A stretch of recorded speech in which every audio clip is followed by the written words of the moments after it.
com a igreja, com a santa e gloriosa paz do Senhor Jesus. Amém? Amém. Glórias a Deus. Uma manhã maravilhosa, abençoada. Os louvores que tocaram muito, acredito, o coração de todos. Mexeu muito comigo ali e ver como Deus ele toca no nosso coração, no louvor, como ele mexe conosco, ele entra no mais interior, onde o homem não pode, mas a palavra de Deus, o louvor, ele é muito forte. Então nós temos que ser isso, propagar o louvor, propagar a palavra do Senhor, porque a gente não tem a noção do atingimento. Às vezes a gente vai lá e dá uma palavra para uma pessoa, porque nós estamos acostumados a estar na igreja, a louvar, a ouvir, a ler, mas aquela pessoa, como terra seca, como cai uma água, uma gotinha, ela absorve de uma maneira muito forte. Então, irmãos, primeiro eu quero agradecer ao Senhor por essa oportunidade, porque falar da palavra de Deus é maravilhoso, é algo formidável. Quem somos nós, meros mortais, falar desse Deus maravilhoso, do eterno, que construiu tudo? Mas Ele nos usa para poder fazer a obra dele, conta com cada um de nós. Isso para mim é excelente, porque é algo sobrenatural. Agradecer ao nosso pastor João Navegante pela oportunidade. Estar aqui é algo de responsabilidade, de prazer, de honra, mas que Deus possa me dar condições para trazer aquilo que Ele colocou no meu coração, para que nós possamos ser abençoados, porque Deus vai falando conosco primeiro, e quando Ele vai falando com a gente vai começando a baixar a cabeça e entender, e falar assim, nossa Senhor, mas é muito forte. E eu peço a Deus para que Ele me dê sabedoria perto desse canal, repassar aquilo que Ele colocou no meu coração. Amém? Então, vamos orar ao Senhor, pedir a direção dele. Oremos. Senhor, meu Deus, meu Pai, me coloco na tua presença. Para falar que tu és Deus, tu és Senhor, nos céus e na terra. Oh, meu Pai, que o Senhor possa tomar, meu Pai, a minha vida, Senhor. Que o Senhor possa falar com o que o Senhor quer, não o que o Rodrigo quer. Que o Rodrigo não tem nada a oferecer, mas a tua palavra, na boca de um homem, de uma mulher, de uma criança, ela tem poder para salvar vidas, para transformar uma sociedade, para mudar uma nação. Então nos guia por esse caminho. É o que eu te peço e agradeço, em nome santo do Senhor Jesus. Amém. Irmãos, eu tenho um pedido. Abri as Bíblias no livro de Isaías, capítulo 61. Nós temos esse tema maravilhoso, que é um tema que mexeu muito comigo. E nós vamos destrinchar algumas coisas que Deus tocou no meu coração. Isaías 61, a partir do versículo 1, 1 ou 3 só. Na minha opinião, o livro de Isaías é o livro mais lindo da Bíblia. Cada um tem o seu particular, né? O meu livro de Isaías, gosto muito. Diz o seguinte no versículo 1. Todos se encontraram? O Espírito do Senhor Deus está sobre mim, porque o Senhor me ungiu para pregar boas novas aos quebrantados. Enviou-me a curar os quebrantados de coração, a proclamar a libertação aos cativos e a pôr em liberdade os algemados, a preparar o ano aceitável do Senhor e o dia da vingança do nosso Deus, a consolar a todos os que choram e a pôr sobre os que estão em Sião, estão de luto, uma coroa em vez de cinzas, óleo de alegria em vez de pranto, vestes de louvor em vez de espírito angustiado, a fim de que se chamem carvalhos de justiça, plantados pelo Senhor para a sua glória. E agora vamos à divisa nossa, que é Isaías 6, porque fala do chamado desse homem, desse profeta Isaías. Diz o seguinte, Isaías 6:1: no ano da morte do rei Uzias, eu vi o Senhor assentado sobre um alto e sublime trono, e as abas da sua veste enchiam o templo. Serafins estavam por cima dele, e cada um tinha 6 asas, com 2 cobriam o rosto, com 2 cobriam os pés, e com 2 voavam. E clamavam uns para os outros, dizendo: Santo, Santo, Santo é o Senhor dos exércitos, toda a terra está cheia da sua glória. As bases do limiar se moviam à voz que clamava, e a casa se encheu de fumaça. Então disse eu: ai de mim, estou perdido, porque sou um homem de lábios impuros, habito no meio de um povo de impuros lábios, e os meus olhos viram o rei, o Senhor dos exércitos. Então um dos serafins voou para mim, trazendo na mão uma brasa viva, que tirara do altar com Atenaz. Com a brasa tocou-me a minha boca e disse: eis que ela tocou os teus lábios, e a tua iniquidade foi tirada, e perdoados os teus pecados. Depois disso, ouvi a voz do Senhor que dizia: a quem enviarei? E quem há de ir por nós? Disse eu: eis-me aqui, envia-me a mim. Irmãos, nós podemos ver o seguinte: palavras de Isaías 61, mesmas palavras que o nosso mestre falou quando ele entrou lá na sinagoga em Nazaré. Ele falou: o Espírito do Senhor está sobre mim, porque ele falou o seguinte: olha, eu vou falar para vocês aqui qual é o meu propósito, que é libertar, que é trazer a boas novas, é trazer a palavra. E quando Jesus faz isso, os seus não aceitam. É contraditório, mas a palavra de Deus diz que o profeta ele não tem honra na sua própria terra. E isso acontece com o Senhor Jesus. Mas ele fala para todos nós o que aconteceu e o que tem acontecido, que a igreja chegou até aqui, até hoje, por conta disso. Muitas das palavras de Isaías 61, que Jesus toma para ele e acaba trazendo para todos nós. E Isaías 6, aí Isaías está falando dele mesmo. Ele fala de como ele teve um encontro com o Senhor. E aí você vê o seguinte: Isaías 6, se você ver do 1 ao 6, até chegar ao 6, a gente vê o profeta Isaías também profetizando, falando da palavra de Deus. Mas a gente vê Isaías de 1 até o 6, um Isaías duro. Um Isaías que aponta o dedo e vai falando do pecado do outro. Não que não esteja errado, mas estava. Mas ele é duro. Mas no 6, quando ele tem um encontro com o Senhor, ele fala: ai de mim. Ele para de olhar para o pecado do outro e olha para o dele. Ele fala: ai de mim, estou perecendo. Sou um homem de lábios impuros, habito no meio de um povo de impuros lábios, mas os meus olhos estão contemplando ao Senhor. Ele tem uma visão. Ou seja, ele para de olhar, e assim é o que a gente tem que fazer. Eu tenho que fazer, todos nós, olhar para nós. Então, assim, como o tema dessa mensagem diz o seguinte: eu sou a resposta de Deus para o rio.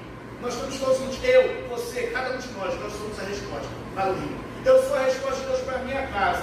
Eu sou a resposta de Deus para o meu trabalho, para o meu bairro, para o meu ministério. Eu sou a resposta de Deus.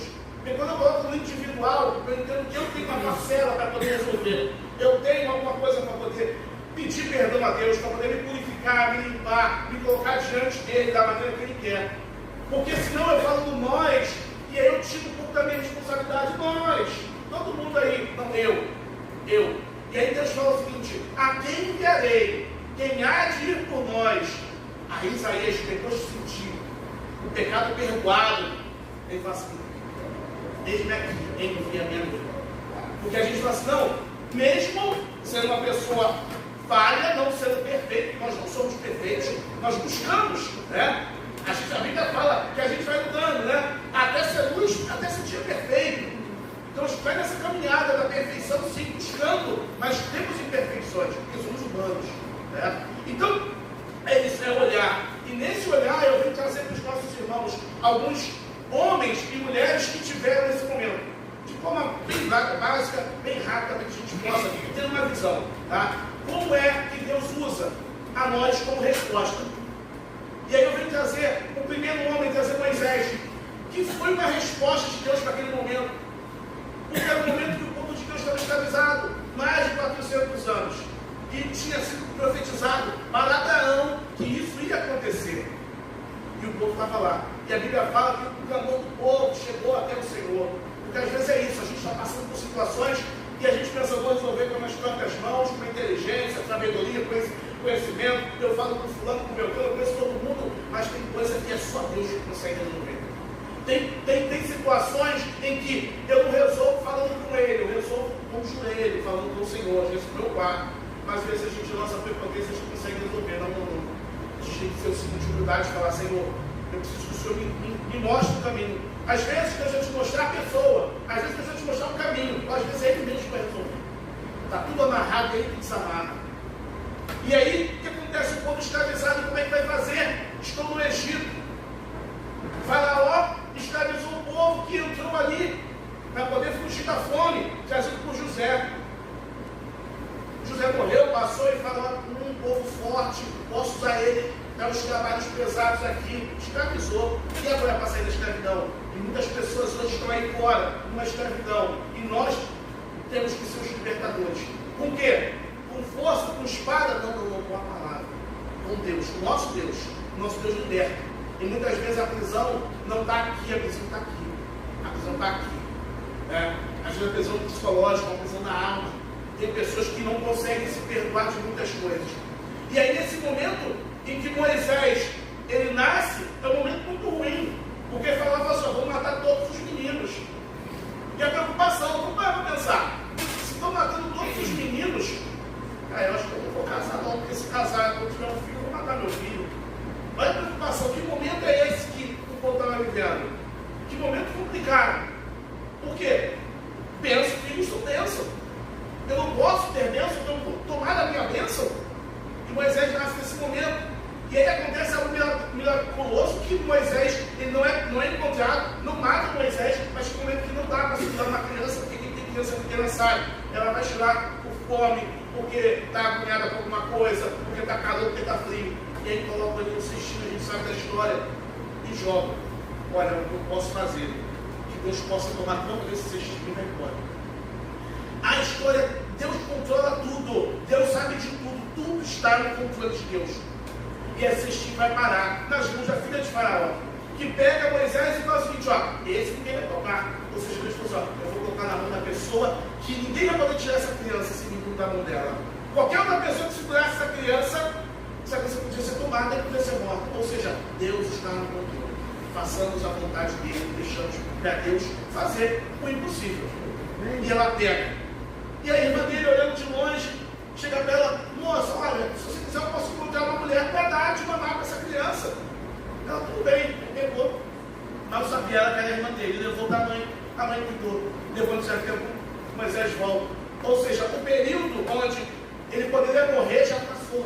Ou seja, Deus livra a gente de coisas que a gente fala assim, não tem mais saída. Tem sim, para Deus sempre tem. Para nós é que não tem. Moisés cresce e ele é formado, desenvolvido para ser realmente o que ele foi. Teve conhecimentos de várias áreas, inclusive da palavra do nosso Deus, mas teve conhecimento de muita coisa. Moisés é um homem muito intelectual, aprendeu de muita coisa, porque viveu na corte. Não era um homem simples, mas em determinado momento ele vê uma covardia. Alguém afligindo um homem do povo dele, um soldado, e ele lá, no ímpeto de ajudar, ele acaba passando da medida e mata o soldado. Ou seja, às vezes a gente também é assim, no ímpeto de querer ajudar, a gente faz uma coisa errada. Tenta fazer o certo e faz o errado. E o engraçado é que no dia seguinte, onde dois irmãos estão conversando, discutindo, Moisés, para tentar ajudar também, vai falar e assim, você não vive magia. O cara vai assim, quem te colocou como juiz da gente? Não se mete na nossa vida.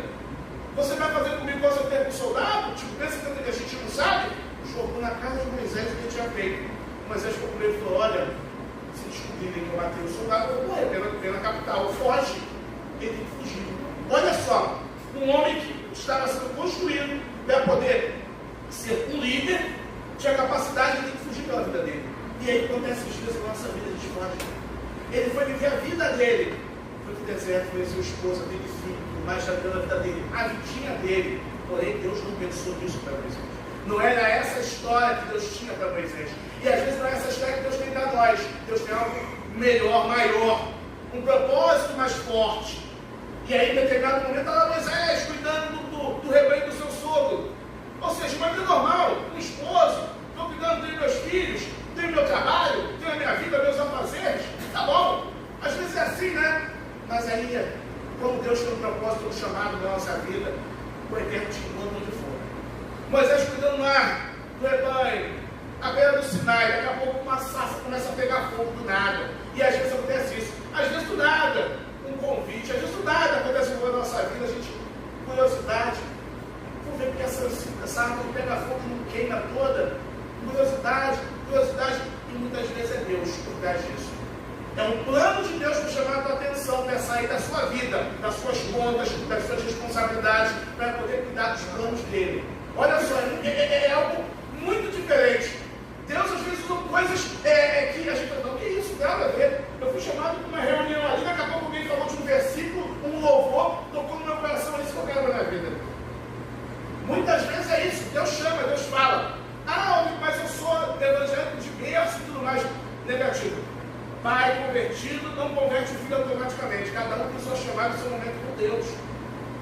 Às vezes tu está ali, tu tem 20 anos e você está com todo mundo da igreja, você vai para a igreja, mas eu estou falando contigo pessoalmente, você e Deus. E aí sim, você toma a decisão por você. Você vai porque você gosta, tem os amigos, o acho social é muito legal, e a igreja é muito bom, é acolhedor. Mas você não tem encontro com Deus, com o dono da casa. E aí, quando acontece isso, eu chamo, e quando Moisés vai ver, ele fala assim, Moisés, tira a sandália dos seus pés. Porque você está no coração. Eu sou o Deus de Abraão, Isaac e Jacó. Ou seja, ele, então aquele Deus que eu escutei, que eu conheci, que eu ouvi falar do povo lá que está escravizado, esse Deus quer comigo. Eu sou simples pai de família, estou cuidando aqui do rebanho do meu sogro, tipo, já, o que ele quer? E Deus chama ele, ó, eu tenho uma proposta para te dar, uma proposta recusada. Deus tem uma proposta recusada para todos nós. E Deus, ele é completamente persuasivo. Não adianta você falar, não, Deus, hoje não, eu estou estudando, fazendo faculdade. Não, Deus, hoje não, eu estou cuidando do meu casamento. Deus, não dá. Deus é persuasivo, vai te mostrando, porque ele vai cuidando do teu coração. E quando Deus fala no nosso coração, a gente não tem como. Não é porque você vai por obrigação, não. Você vai mesmo porque você quer.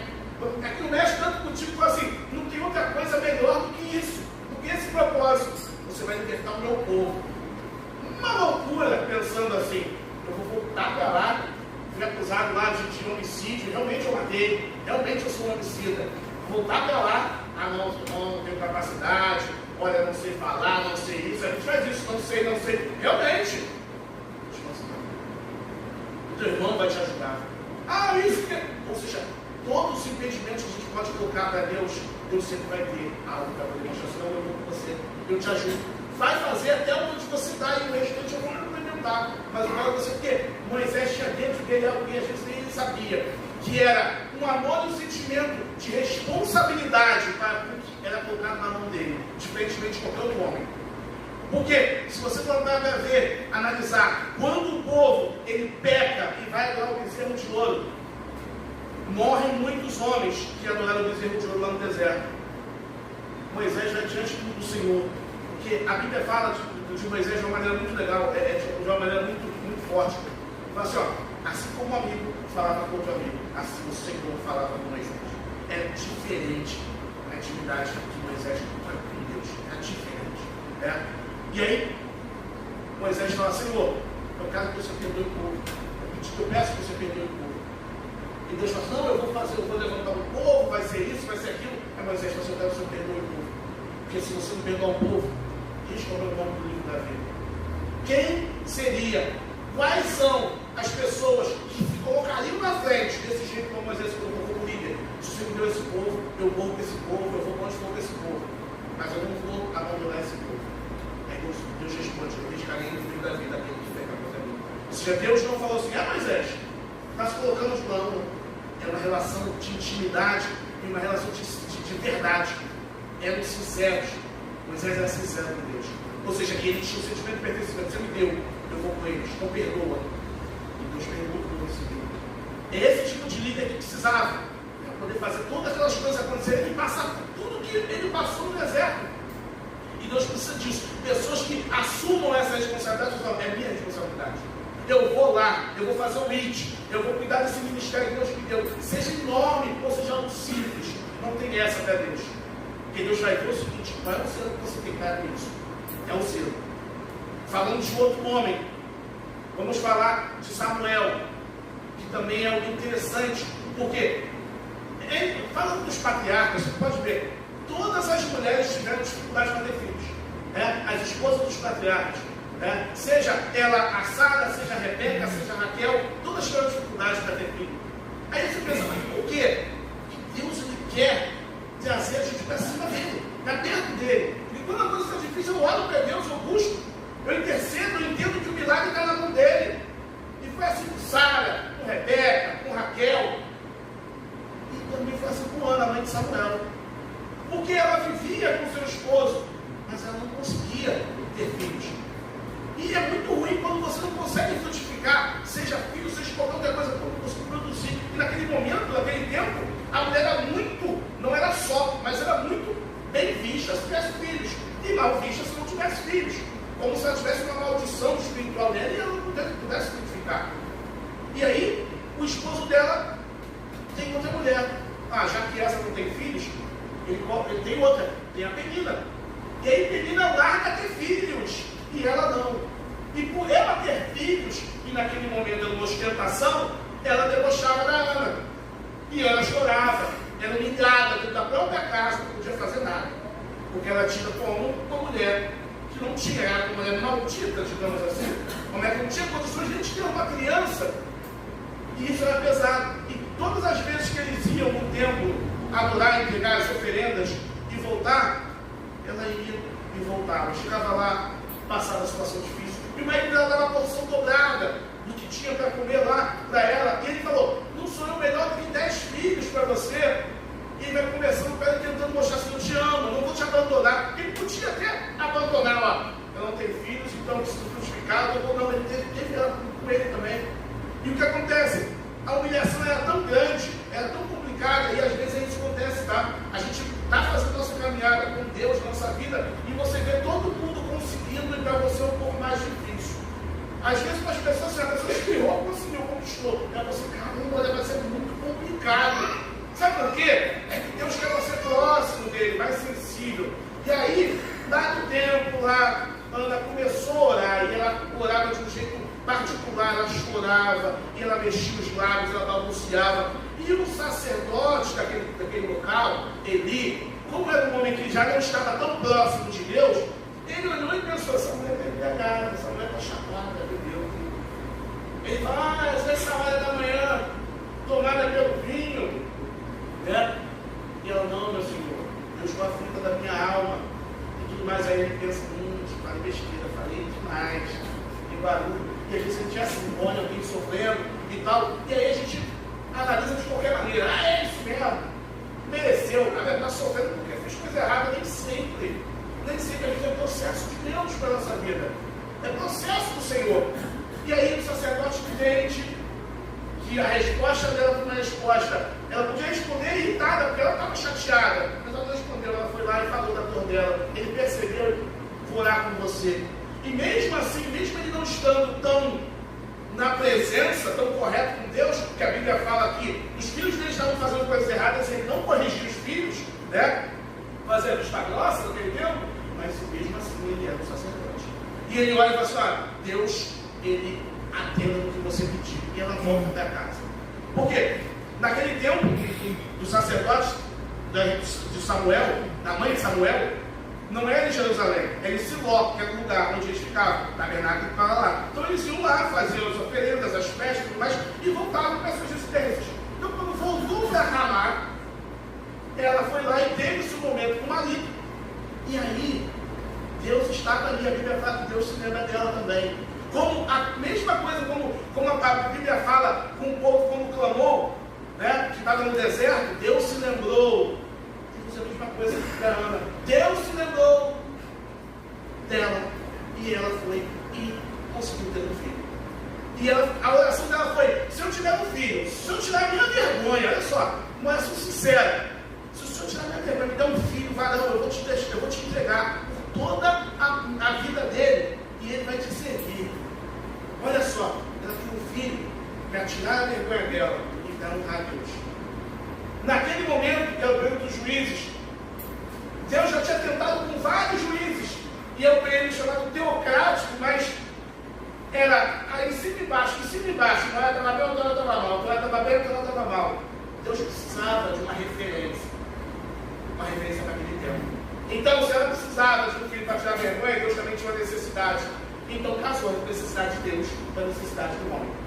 O milagre, muitas vezes acontece isso, as coisas da nossa vida acontecem isso. Quando a necessidade de Deus e a necessidade nossa, elas se convertem.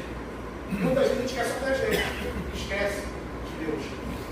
Mas se eu colocar os meus sonhos, meus planos, em convergência com o que Deus quer, é certo, é sucesso. E aí nasce Samuel, ela vai lá e diz: manda, deixa lá. Samuel só um referencial. Os filhos de Eli, eles só faziam coisas erradas. Samuel, ele viveu naquele meio, na mesma casa, no mesmo lugar, com os filhos de Eli, que só faziam coisa errada. Eles só iam oferecer, eles tiravam antes, eles faziam um monte de coisa, eles tinham relações equivocadas, ou seja, eles só faziam pecado, e Eli veio a mão de Deus e pesou só para quem estava errado. Samuel saiu ileso e continuou sendo referencial. Um referencial de justiça, de homem de Deus, de palavra, o representante de Deus na terra. É isso que a gente tem que tentar ser. Não é perfeito, mas ser um representante. As pessoas falam assim: vem cá, não é crente? O que a palavra de Deus diz? Ou você não é da igreja? O que Deus diz sobre isso? Como é que eu faço? Porque muitas pessoas perguntam, elas não sabem, elas vão pelo título popular. E a gente, conhecendo da palavra, a gente está na referencial. É isso que Deus quer. E Samuel, ele é usado para o primeiro rei de Israel, de Saul. O segundo, que é Davi, foi um homem que respeitadíssimo pelo seu tempo, nascido de coração, nascido de um momento de vergonha, mas a vergonha Deus transforma em muita honra.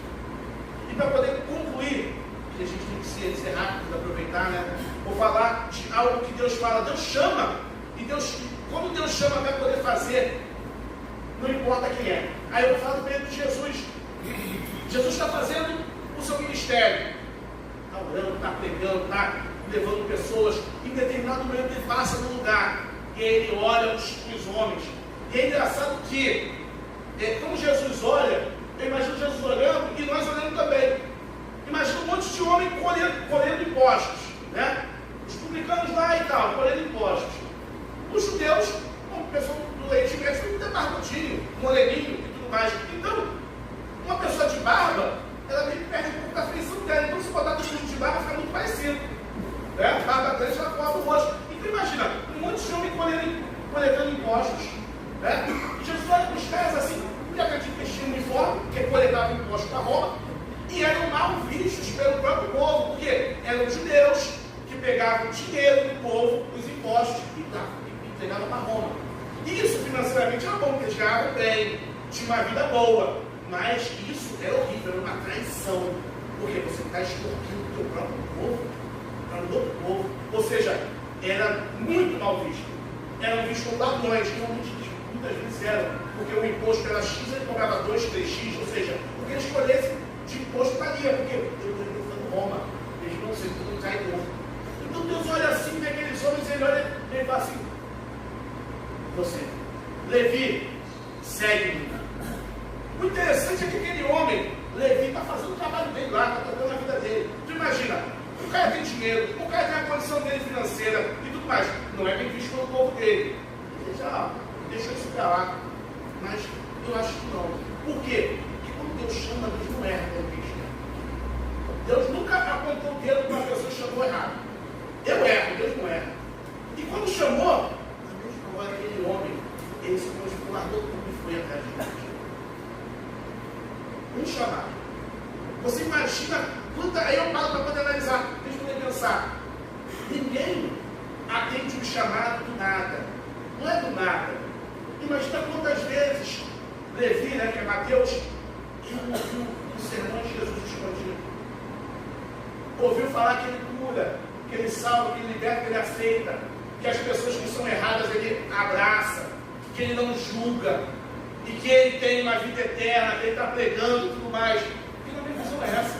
Não tem como você aceitar um chamado do nada, você conhecer quem está te chamando.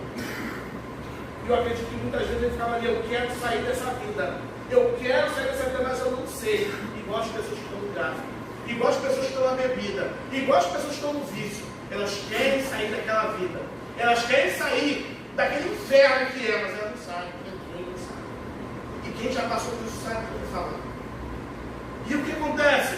Vai ouvir uma mensagem na televisão, vai ouvir no rádio que eu for, ouve, vai na internet e vê alguma coisa, que aquilo vai mexer no bem, mas eu não sei como.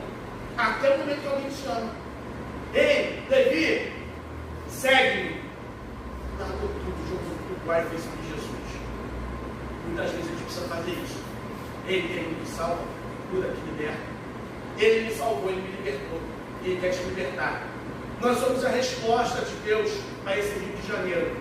Que a gente vê, você vai numa praça, está todo mundo feliz e contente. Tira a música alta e tira a bebida ou a droga para você ver se consegue. Porque tem que mascarar um pouco a falta que tem dentro de si. Isso eu falo, eu sou psicólogo de formação. Então é o seguinte, a pessoa tenta fechar, tamponar a sua falta, às vezes com vício, com vários eles. Vou tamponar com bebida, com drogas, com álcool, com sexo, com jogo, que hoje o jogo até está liberado e tudo mais. Essa é a questão moral das coisas. E depois a pessoa entra num mundo de não consegue sair. E o seguinte, a relação que a pessoa tem com o vício é uma relação muito conflituosa. A gente pensa que é tranquila, não é. Por quê? O vício, ele faz um núcleo dentro do núcleo. Imagina que uma bola é a tua família, a tua casa, a tua vida. E dentro dessa bola tem essa outra bolinha, aonde fica você e o teu vício.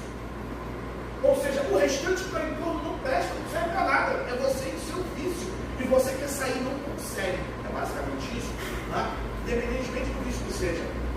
Mas eu conheço um que ele rompe a primeira bolha, a segunda bolha e te chama para sair disso. E quando ele te chama para sair, é para você sair e nunca mais voltar.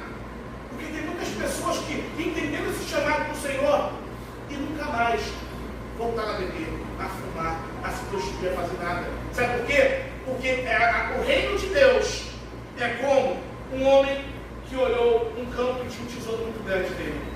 E ele olhou e falou assim, nossa, esse tesouro é maravilhoso, vou vender tudo que eu tenho para fundar esse campo para o tesouro. A vida com Deus é esse tesouro, onde você vende, você entrega tudo teu, porque o tesouro é muito mais importante, a vida com Deus é mais importante. Que possamos entender isso e transmitir isso para os nossos irmãos. Eu agradeço a minha oportunidade em nome do Senhor Jesus. Amém.